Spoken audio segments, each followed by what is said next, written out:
जय जय श्री गणेशाय नमो नमः। जय जय गौरी गणपते गौरी गजानन। जय जय श्री गणेशाय नमो नमः। ब्रह्मटुंड महाकाय सूर्यकोटि संप्रभा निबग्रनमय देव शुभकार्येषु सर्वदा। जय जय श्री गणेशाय नमो नमः। जय जय गौरी गणपते गौरी गजानन। जय जय श्री गणेशाय नमो नमः। जय जय गौरी गणे लक्ष्मी देवी नारायणी नमो नमः। कंठे यस्य विराजते हि गरलम गंगाचलमस्तके वामे अंगगिरिराज राजतनेजा भवानी पतिं नंदी स्कंद गणराज सहित श्री विश्वनाथ प्रभु काशी मंदिर स्थितो खिरी होद सदा मंगलम कपूर गौरम करुवम तारम संसार सारम भुजगेंदहारम सदा वसंतं हितारविंदे भवम भवानी सहितं नमामि। करिदंडवत प्रेम धिज शिव सन्मुख कर जोरी विनय करत गद गद सुर समुझ घोर गति मोरी मोरो हर हर महादेव तुम सदा जय जयकारो। जय जय नीलकंठ महादेव तुम सदा जय जयकारो। अखंड नंद बोधाय शिष्य संताप हरणे सच्चिदानंद रूपाय तस्मै श्री गुरुवे नमः। अखंड मंडलाकारं व्याप्तेन चराचरं तत्पदर्शितेन तस्मै श्री गुरुवे नमः। अज्ञानतिमिरादस्य ज्ञानशकालाय शस्मिनितमेन तस्मै श्री गुरुवे नमः। गुरुर्ब्रह्मा गुरुर्विष्णु गुरुर्देवो महेश्वरः गुरुर्साक्षात् परब्रह्म तस्मै श्री गुरुवे नमः। तुम सदा जय जयकारो हे गुरु महाराज तुम सदा जय जयकारो। श्री गुरु चरण सरोज रज निज मन मुकुर सुधारि वरनहु रघुमल विमल सुजोदायक फलचारि बुद्धिहीन तनु जानिके सुमरौ पवन कुमार बल बुद्धि विद्या देव मोहि हरौ कलेश विकार संकट मोचन महावीर तुम सदा जय जयकारो। ओम नमः शिवाय जय महादेव शिव नमः शिवाय। ओम नमः शिवाय जय महादेव शिव नमः शिवाय। हर हर तुम सदा जय जयकारो।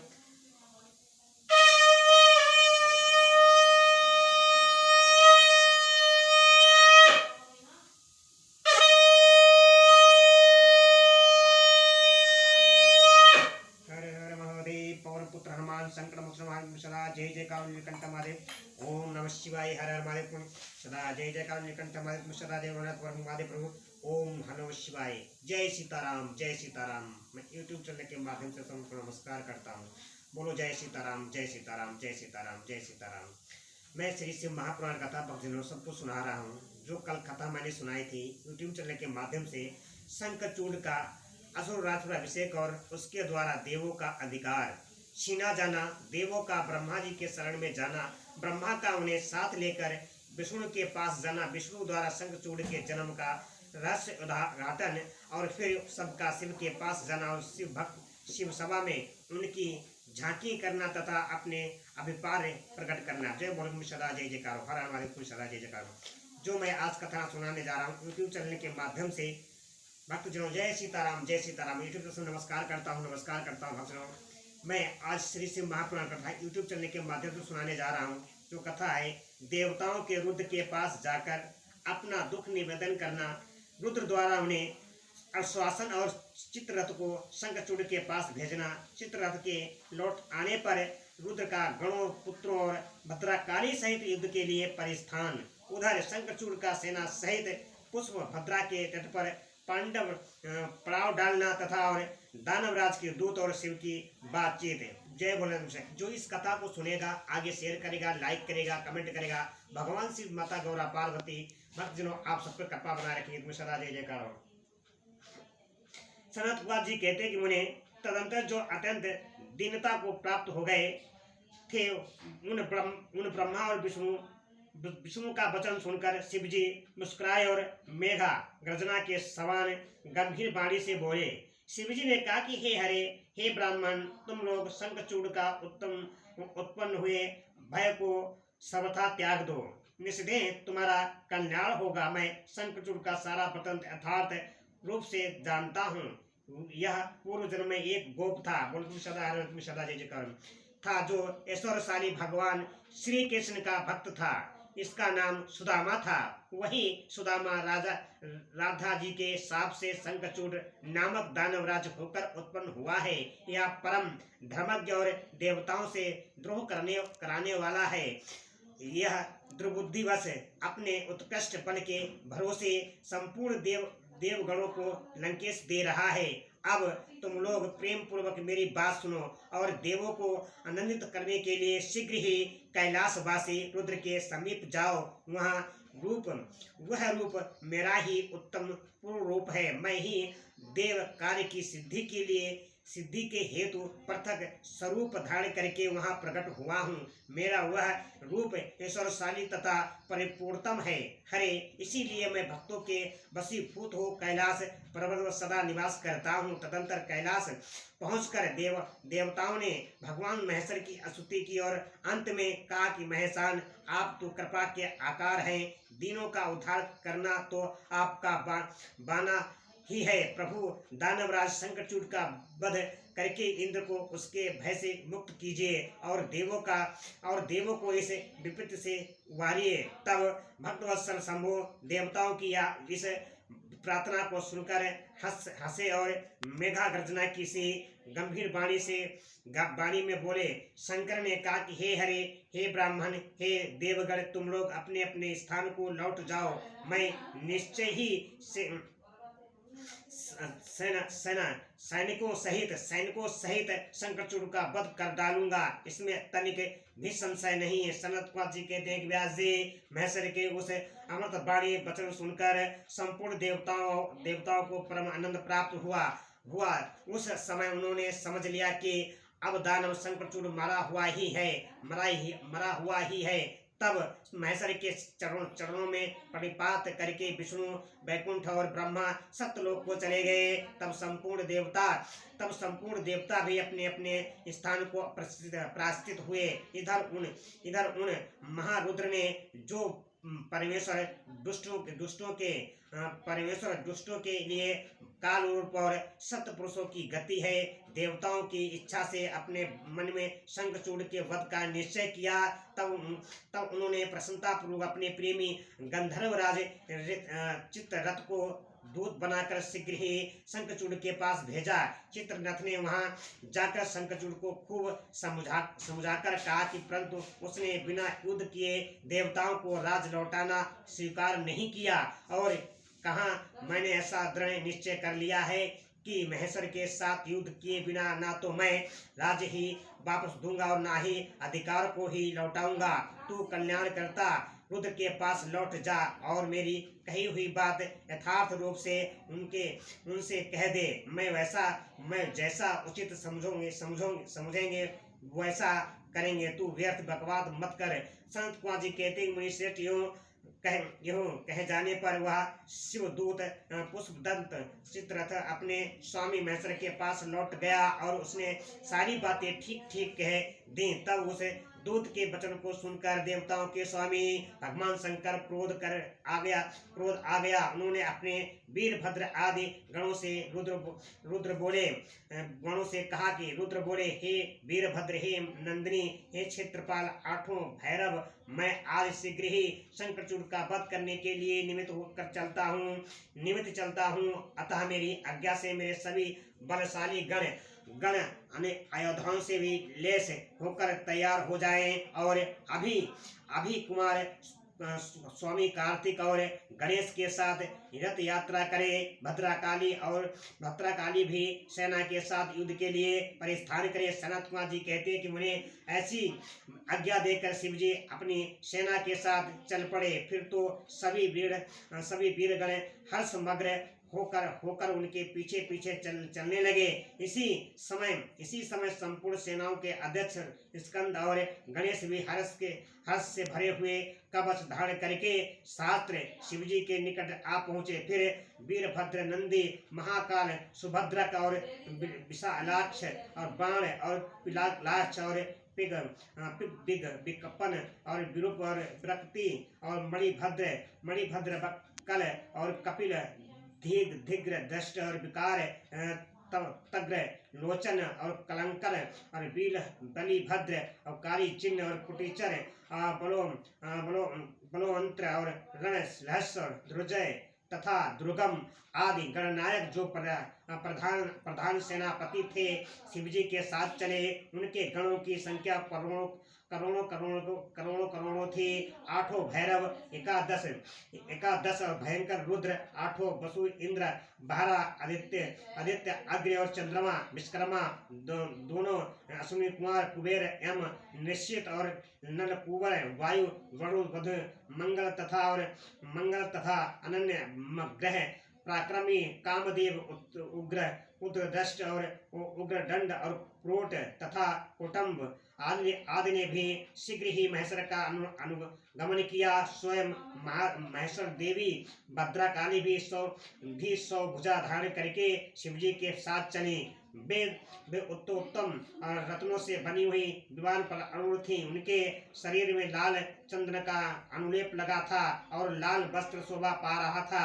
वे हर्षमग्न होकर हंसती नाचती और उत्तम स्वर गान करती हुई अपने भक्तों को भय तथा और शत्रुओं को भय प्रदान कर रही थी। उनकी 1 योजन लंबी भीषण कार्य जीवा लपलपा रही थी। वे अपने हाथों से शंख, चक्र, गदा, पद, ढाल और तलवार, धनुष, बाण, 1 योजन विस्तार वाला गहरा गोलाकार खप्पर, गगन चुंबी त्रिशूल, 1 योजन लंबी शक्ति, मुदगर, मुसल, ब्रज खंडक और तीखा फलक, वैष्णव अस्त्र और ब्रह्मास्त्र और व्याय अस्त्र और नागपाश, नारायण वस्त्र और गंधर्व वस्त्र और ब्रह्मास्त्र, गरुड़ास्त्र और प्रजनन शास्त्र और पशुपातास्त्र, जुम्रास्त्र और वर्णत्रास्त्र, महान पराक्रमी सूरास्त्र और कालकार, महानल, महेश्वर शास्त्र और यम दंडास्त्र और समोनास्त्र तथा समर्थ दिव्य अस्त्र और अनन्य सैकड़ों दिव्य शस्त्र धारण की हुई थी। करोड़ों योगिनियां तथा और डंकिनियां उनके साथ थीं। फिर भूत, प्रेत, पिशाच, कुष्मांड और ब्रह्म राक्षस, बेताल राक्षस, यज्ञ और किन्नर आदि से घिरी हुई स्कंदन ने पिता के पास आकर उन चंद्रशेखर को प्रणाम किया और उनकी आज्ञा से परस भाग से स्थित होकर सहायक का स्थान ग्रहण किया। तदंतर रुद्र रूपधारी शंभु अपनी सारी सेना को एकत्रित करके शंखचूड़ के साथ लोहा लेने के लिए निम्रता पूर्वक आगे बढ़े और देवताओं का उद्धार करने के लिए चंद्रभागा और नंदी के तट पर मनोहर बट वृक्ष के नीचे खड़े हो गए। व्यास जी उधर जब शिवदूत चला गया तब प्रतापी शंखचूड़ ने महल के भीतर जाकर तुलसी से कहा, सारा वृत्तांत कह सुनाई। शंखचूड़ ने कहा कि देवी शंभु जय जय बोल सदा जय जय। ओम नमः शिवाय, ओम नमः शिवाय, जय महादेव शिव शंभु सदा जय जयकार। दूध के मुख से नर निमंत्रण सुनकर मैं युद्ध के लिए उद्यत हुआ हूँ और उनसे जूझने के लिए मैं निश्चय ही जाऊंगा। तुम इसके लिए मुझे आज्ञा दो।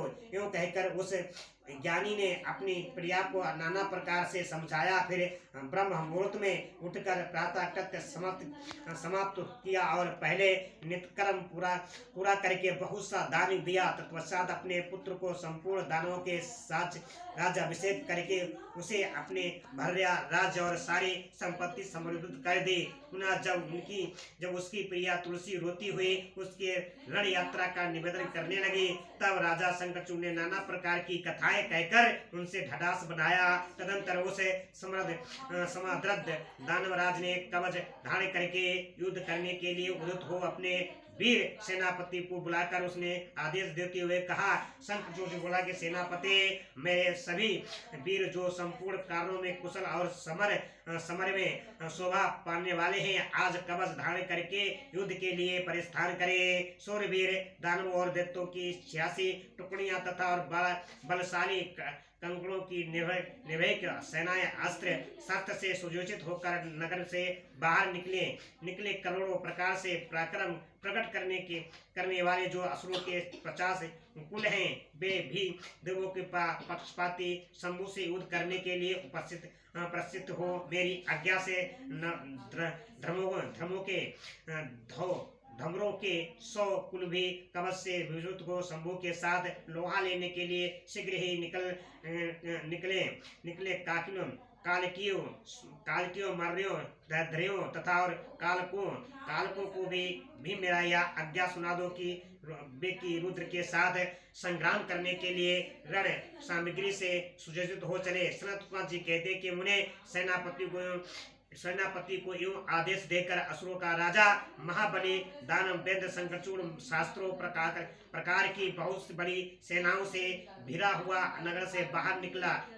उसका सेनापति भी युद्ध शास्त्र में निपुण महारथी महान सूरवीर और रणभूमि में रथियों में अग्रण्य था। इसी प्रकार युद्ध स्थल में वीरों को भी भयभीत कर देने वाला वह दानवराज 3 लाख अक्षौणी सेनाओं पर शासन करता हुआ शिविर से बाहर निकला और उत्तम रत्नों द्वारा निर्मित विमान पर आरूढ़ हो गुरुजनों को आगे करके युद्ध के लिए चल पड़ा। आगे बढ़ने पर पुष्पभद्रा नदी के तट पर सिद्ध आश्रम में जा पहुंचा। वहां एक मनोहर बट वृक्ष विराजमान था। वह सिद्ध क्षेत्र सिद्धों को भी उत्तम सिद्धि प्रदान कराने वाला था। पुण्य क्षेत्र भारत में वह कपिला का तप स्थान कहलाता था। वह भूभाग पश्चिम समुद्र से पूर्व मल्य पर्वत से पश्चिम श्रीशैल से उत्तर और गंधमादन से दक्षिण तथा उसकी चौड़ाई 5 योजन और लंबाई 500 योजन थी। भारत के उस भाग में उत्तम पुण्य प्रदान कराने वाली तथा और शुद्ध स्टापिक के समान स्वच्छ जल से परिपूर्ण पुष्पभद्रा और सरस्वती नाम की 2 रमणीय नदियां बहती हैं। सदा सौभाग्य से संयुक्त रहने वाली लवणा सागर की प्रिया भर्या पुष्पभद्रा सरस्वती के साथ हिमालय से निकली हैं और गोमांत्र पर्वत को बाएं करके पश्चिम समुद्र में जा मिली हैं। वहां पहुंचकर शंकरचूड़ ने शिवजी की सेना को देखकर उसने पहले शिवजी के पास एक दानेश्वर को दूत के रूप में भेजा। उसने शिवजी से युद्ध न करने के लिए कहा और शिवजी ने उसे देवताओं का राज लौटाने देने की बात कही। अंत में महेश्वर ने कहा कि तू दूत, हम किसी का भी पक्ष नहीं लेते, क्योंकि हम तो कभी स्वतंत्र रहते ही नहीं, सदा भक्तों के अधीन रहते हैं और उनकी इच्छा से उन्हीं का कार्य करते रहते हैं। देखो, पूर्व काल में ब्रह्मा की प्रार्थना से पहले प्रलय समुद्र में श्री हरिदत्त श्रेष्ठ मधु कैटभ का भी युद्ध हुआ था। पुनः भक्तों के हितकारी उन्हें श्री विष्णु ने देवताओं के प्रार्थना करने पर महापराध कारण हिरण्यकश्यप का वध किया था। तुमने यह भी सुना होगा कि पहले जो मैंने त्रिपुरों के साथ युद्ध करके उन्हें भस्म कर डाला था, वह भी देवों की प्रार्थना पर ही हुआ था। पूर्व काल में सर्वेश्वर जगजननी का जो शुभ आदि के साथ युद्ध हुआ था और जिसमें उन्होंने वह दैत्य का वध कर डाला था, वह भी देवताओं की प्रार्थना करने पर घटित हुआ था। वे ही सभी देवगण आज भी ब्रह्मा के शरण पात्र हुए थे। तब वे उन देवताओं और श्री हरि के साथ मेरी शरण में आए थे। दूत इसी प्रकार ब्रह्मा विष्णु और देवगणों की प्रार्थना के वशीभूत हो देवों का आदेश्वर होने के कारण मैं ही युद्ध के लिए आया हूँ। तू भी तो महात्मा श्री कृष्ण के श्रेष्ठ प्रसाद हो। अब तक जो दैत्य मारे गए हैं उनमें से कोई भी तुम्हारी समानता नहीं कर सकता। इसीलिए राजन, देव कार्य की सिद्धि के लिए तुम्हारे साथ युद्ध करने में मुझे कौन सी बड़ी लज्जा होगी, अर्थात कुछ नहीं, क्योंकि मैं ईश्वर हूँ। मैं देवताओं ने मुझे विनय पूर्वक भेजा है। अतः तुम जाओ और शंकर से या मेरी बात कह दो, यह जैसा उचित समझेगा वैसा करेगा। मुझे तो देवताओं का कार्य करना ही है। यह कहकर कल्याणकर्ता महेश्वर चुप हो गए। तब शंकरचूड़ वहाँ दूत उठा और उसके पास चल दिया। जय तुम सदा जय जयकार हर। ओम नमः शिवाय, ओम नमः शिवाय, जय महादेव शिव नमः शिवाय। भक्तजनों, जो आज मैंने कथा सुनाई शंकरचूड़ के साथ भगवान शिव का युद्ध होना, जो इस कथा को सुनेगा, आगे शेयर करेगा, श्रवण के महीना चल रहा है, श्रवण मास महीना चल रहा है, जो इस कथा को सुनेगा, आगे शेयर करेगा, लाइक करेगा, कमेंट करेगा, भगवान शिव, माता गौरा, पार्वती, भक्तजनों आप पे कृपा बनाए रखेंगी। बोलो हर हर महादेव, सदा जय जयकार। ओम नमः शिवाय, जय जय महादेव, शिव शंभु मणि सदा जय जयकार।